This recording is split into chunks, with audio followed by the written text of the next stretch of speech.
G'day and welcome back to the channel. On this episode we are going to go for a 2-day road trip in a classic Mini.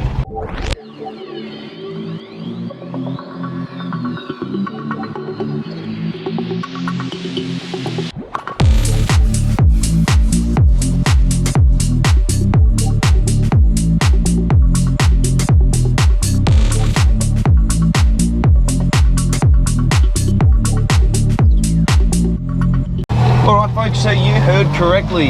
We're going to be doing a 2-day road trip in Grace. Now, I've just had the best part of 3 weeks off to celebrate the birth of my little daughter, Adelyn. So I figured before I get back to work on Monday, let's go for a bit of a cruise and see what we can find, go somewhere for morning tea, for lunch, and then stay at my parents' farm tonight, and then tomorrow we're going to head on home. So let's go see what country New South Wales has to offer.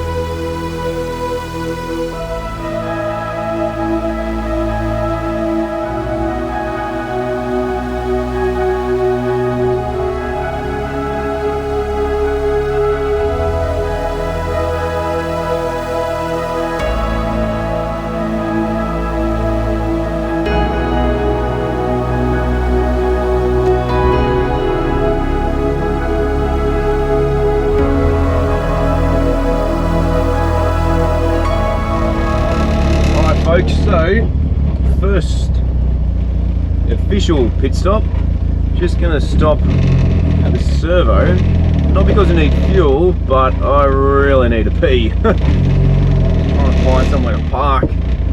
Got a pretty flash servo over here, so it should be fairly easy to park somewhere hopefully. They've got a pretty big car park as well, so we'll go in. So we are currently at Pheasant's Nest, southbound. So we'll jump out in a sec. Alright, let's go in, go to the toilet, get back on the road. Alright, here we are at Pheasant's Nest. Got a couple options to choose from, in case you want to grab something to eat on the way. I think I've got plenty of snacks, so I should be right. But we'll see what they have, maybe I'll just grab something on the way. So that has to be the most luxurious servo I've ever been to. I'll explain in a sec. Just got to grab some ice because I do have some steak I'm going to cook up tonight. So essentially inside there you can go in and you can pay for your own fuel when you walk through the door. So it's got like a register in which you just put the pump number in and you pay for it. So it's a bit like Macca's with the self-serve, except this is like self-serve fuel and pay for it. Pretty big bloody servo. We've even got an EV charging station as well. Really wonder how long it takes to charge up these cars. So you'd hate to be there for half an hour filling it up. I wonder if it's free as well. It's a really good question. So had a bit of drizzle along the way. It's just drizzling now as we get back to the car. Alright, so back on the road again. Just quickly went to the toilet. I was absolutely busting because I just drank a 500ml bottle of drink. So on the way out, I met this gentleman named Eric. Turns out he also runs a YouTube channel in which he does his adventures on his Harley. His YouTube channel I'll list above, called Kraken's Garage. Kraken like the drink. Lovely gentleman. He travelled all the way from the States and currently we're in New South Wales. He is going to Cairns and then he's flying the other side of the country and he's going to Perth to meet one of his subscribers. And then he said no. The people you meet on the road. Alright, so we are back on the road. We have hit a little bit of rain at this stage. Nothing we can't get through. As you all know, a classic Mini does leak water. So it's something you've got to really be careful of, especially when you wash your car. So no road trip is complete without a bunch of snacks. So let's just have a look in here and see what my wife has packed for me. So we got some chips. I think we've even got some snakes, which would be good. Alright.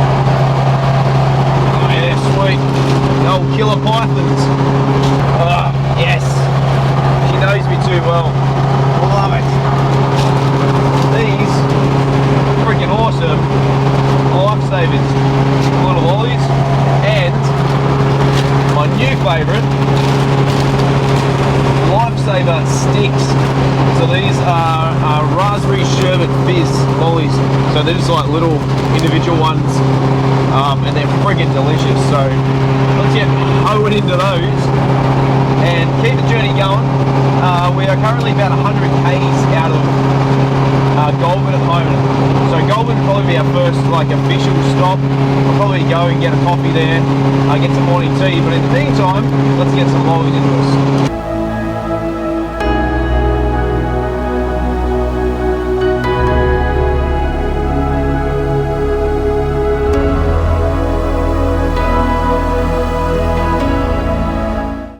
So we're just pulling through Goulburn now. We'll have a look around, see what we can find. Hopefully we can get a bite to eat, something that's fairly good.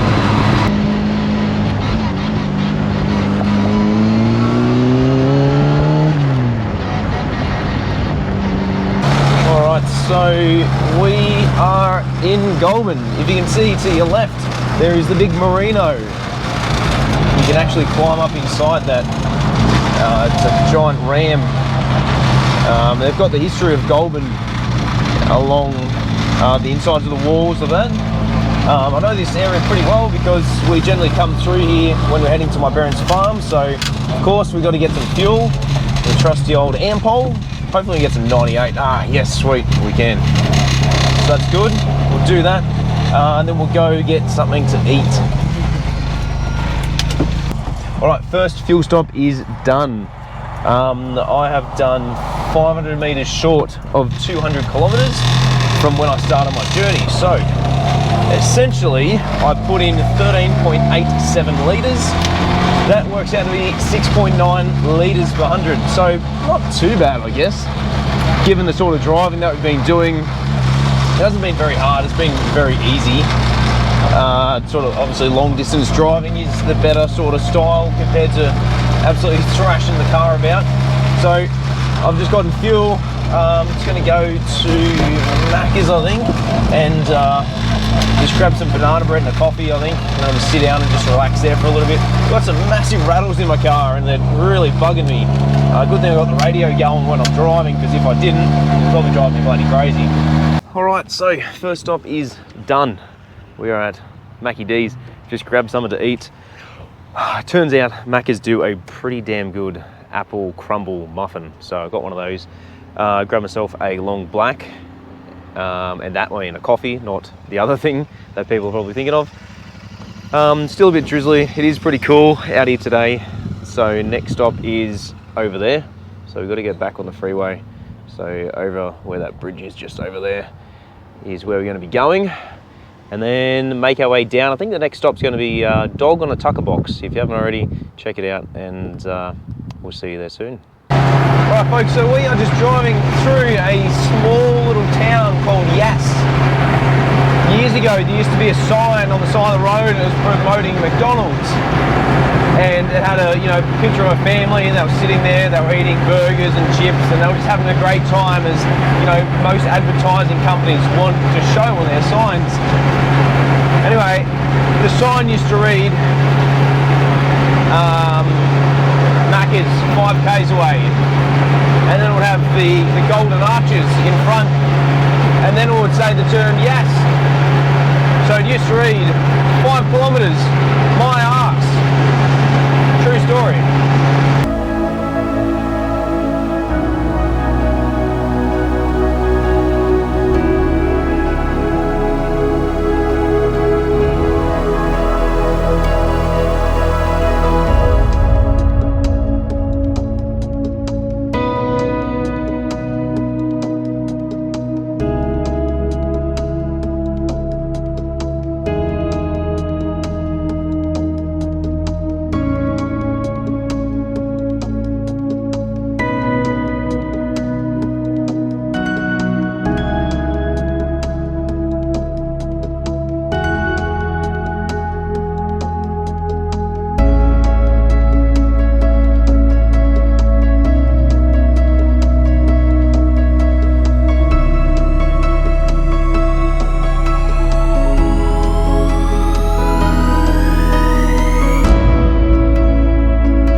Alright folks, so we are just driving through a small little town called Nangus. One of my mates actually just reached out to me and asked if I wanted to come visit him because I haven't seen him in forever.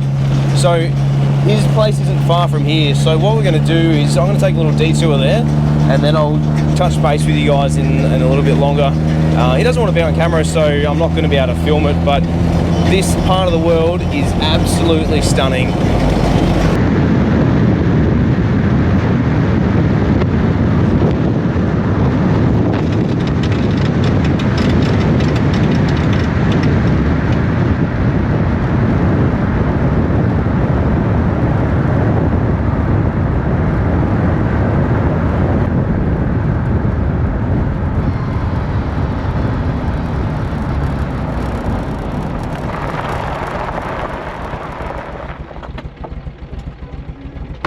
Well, not sure what that was. Yeah, have a look.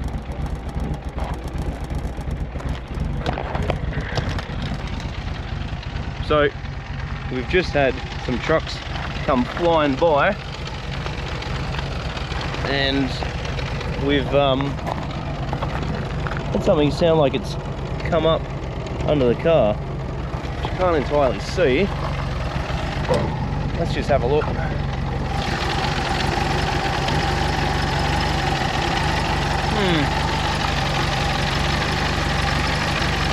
Not entirely sure.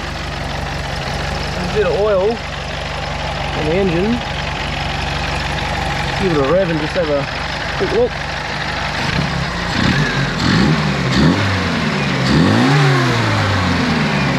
Everything's moving fine. I think there's just a bit of an oil leak around the top of the rocker cover. Doesn't look like there's anything caught there or touching or anything out of the ordinary, which is good. I do have an oil leak though, which I need to address. Oop, just moving that pipe out of the way. Oop, oop, oop. Alright. Anyway, let's keep moving. Alright, so essentially that noise we just heard, before I go back in the car, I just had one last look under it. And those panels that run from the front to the back that protect the brake and fuel lines and the battery cable. The front part has come off from the front of the car, so as it drives at high speed, it catches it and just causes it to flick around. So it's not the end of the world. What I'm going to do is probably next servo stop, I'll probably get under there, see if I can find another bolt, swap it over and put it in, and away we go, but we should be fine. It's not going to be the end of the world. Alright folks, welcome back. It has been several hours since I checked in last. Essentially I ended up catching up with my mate and we just ate a heap of junk food and talked about cars and went outside and looked at all his and, you know, just talked about anything and everything. So much time went by that I realised I hadn't had lunch, so I'm going to grab a quick little roadie.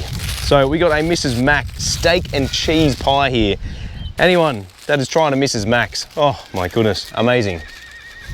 And yes, you can hear some horses over there. So I've literally just pulled over on the side of the road. That way is Cootamundra. And that way 200 kilometers or 200 clicks is my parents' farm, so that's where we're going next. I just had to fill her up because she was getting pretty low on fuel. Essentially I think at this stage we're doing about 7 or 8 litres per 100, which isn't too bad for a modified Mini. I did have a bit of a noise before, which I still haven't addressed. I'll probably end up doing that sometime soon, maybe even just before I go. But for now, we're just going to enjoy the scenery, have a look around. There's a couple of horses over there, there's a paddock, there's some sheep. This is just one of Australia's beautiful parts of the world that you don't get to see very often because you're generally taking the main routes, whereas we're taking the B routes at this stage. So there's quite a lot to see, but this is us so far. Now, I generally don't eat pies, sausage rolls, that sort of stuff. I'm generally pretty clean and healthy, but when you're on the road, sometimes you just got to have like a nice little pick-me-up, and a steak and cheese pie is the way to go.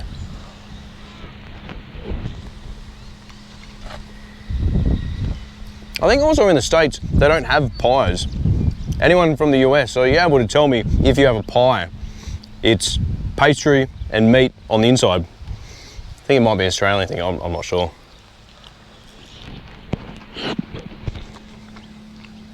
Tell you what, nothing about Australia if you're ever going to come down. The amount of fires here during summer, it's ridiculous. be prepared if you don't already know. It's a pretty nice day out here today.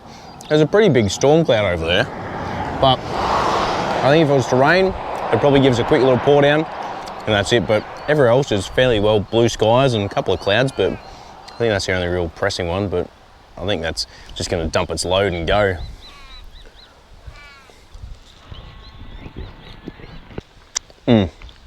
That was a good pie.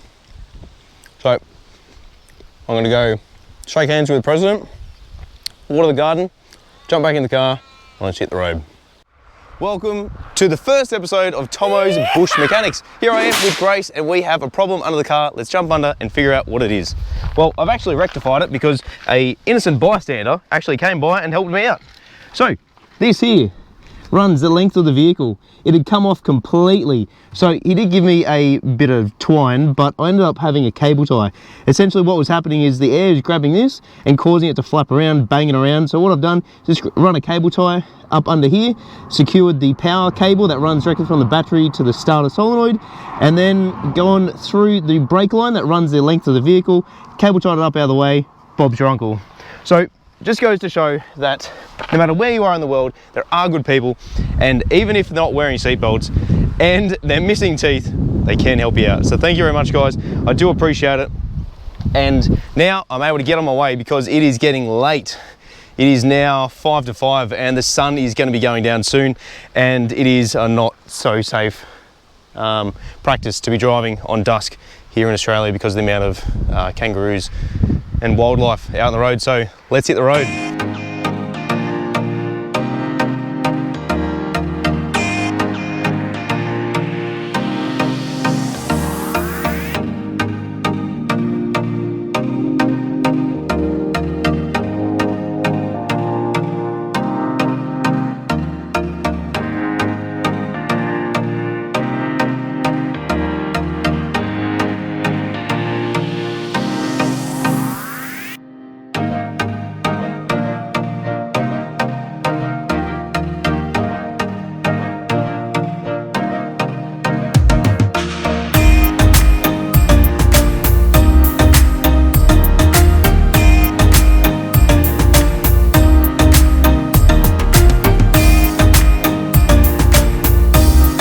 Freaking good as that, folks.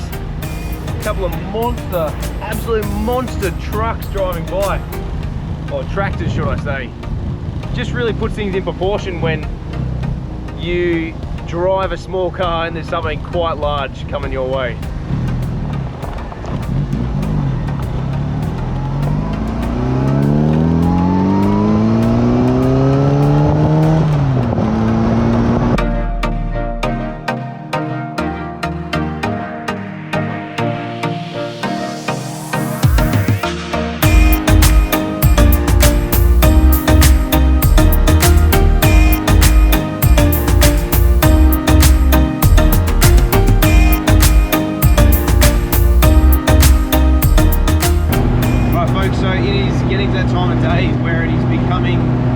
Dangerous to drive. Like I said before, it is definitely a no-no to try and avoid driving on dusk, or even, you know, just in the morning as well. Simply because down under we have a lot of wildlife that likes to cross the road, and a lot of them jump in front of the car, and before you know it, kablamo, you've got Skippy for dinner. Not just that, but also it becomes quite treacherous as well. Just on dusk or just on dawn, sometimes you can't really see because of the crests that you're driving over, and it becomes a bit of a hazard for other drivers as well. So I've still got another half an hour before I get back to the farm. Hopefully, other than the footage of me filming out the window, I get there safely. Got a 6-pack of beer in the esky behind me. Super keen to get back, cook up a steak, have something to eat, sit down, watch a movie, a few beers, and probably pass out.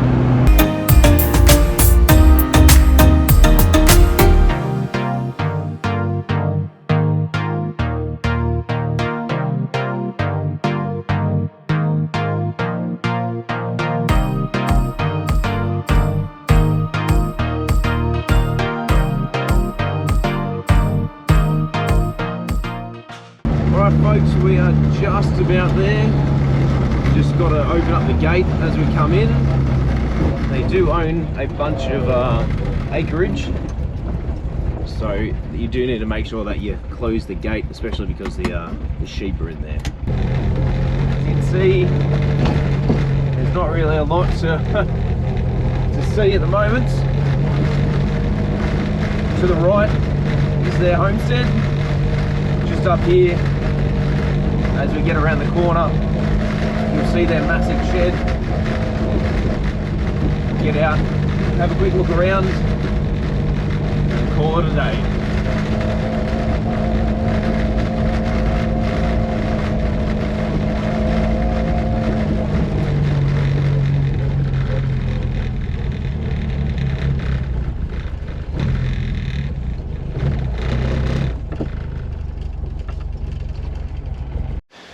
Alright folks, we have made it to the Oldies farm. Grace behind me, thank you for getting me here. We've got the massive sheds up here behind me, and then the house as well. I was going to stick my car in the shed, but my old man decided he's going to go buy a tractor, and now that's taken up, as well as all the other material and equipment that I have in the shed. So let's go for a quick walk around. I just quickly looked at the amount of kilometers I've done as well, and I've done 655 today, which is absolutely phenomenal, to say the least. So I'm definitely keen to wrap this up shortly, head inside, have something to eat, and then away we go. So we have some play equipment that we erected a couple of years ago on what we thought was going to be a Christmas Eve, but it actually took us 3 days to be able to build that. It's friggin' ridiculous. We really wanted to get this thing built Christmas Eve, but even with 8 of us going on it, it still took us 3 days, and that's evenings as well. So here we have their paddocks as well. So this is their northern paddock just here. West is over there. East is this way, and then obviously south is down there. So nice big veranda around the outside of the place. It is quite windy, as you can hear. So their paddock goes all the way down. I don't know if you can see those telegraph wires, but it goes up and over that hill down to the other side. And then all the way down to the road as well is where their property line finishes, and then as well up the driveway on the other side. So all those alpacas and sheep you can see over there, they are the neighbors. So essentially this is their property. It is an absolute beautiful piece of land, and it is windy as hell, and it's quite cool actually. So considering I'm wearing shorts and a t-shirt, it is time, I think, to wrap up this episode. I've had a great day exploring, traveling around. I got some really nice pictures of the trip that I've done so far. Hope you guys have enjoyed it. Hopefully the audio is all right throughout the whole thing. I was going to do some work to Grace tonight, but I just cannot be bothered. I'm just absolutely zonked after the amount of Ks that I've done today. So time to wrap it up. Go in, have something to eat, have a couple of beers, and then we'll call it a night. And then tomorrow we'll make our way home. I'm planning on going one of 2 ways, so you guys will find out on the next episode of Tomo's Tune Ups.